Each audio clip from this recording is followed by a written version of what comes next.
Kajing bah nak kebentak kikun ki hajar ngim de bandon ke politics ke penting hapre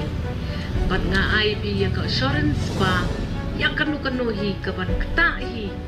ya kajing long kajing man jong pun hajar pai pen riu jungi ngim de ban sha ya kata bat nga buram palat ipi ba pi klem ken ya kata bat ki gloi ban wan kapol ban ya kana ban ba tong ini kenduk nak lai kajing tak sengi Minister ka bekit kia ka smart ka sting mo I officer ila keren ngatlai teng ki officer ki hap ya mari nadil mo te I sutrat ba yo ya ka minister ka bekom kini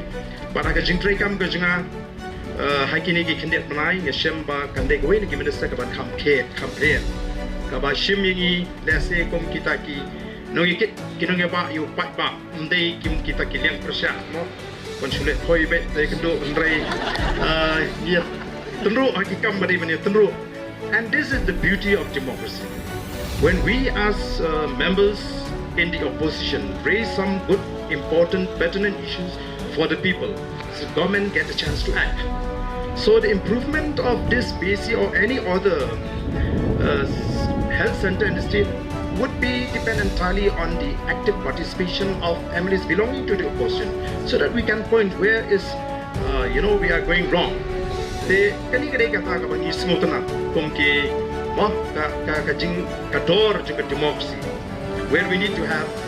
opposition raising some constructive issues, and we need also a government that has an ears to listen to the plight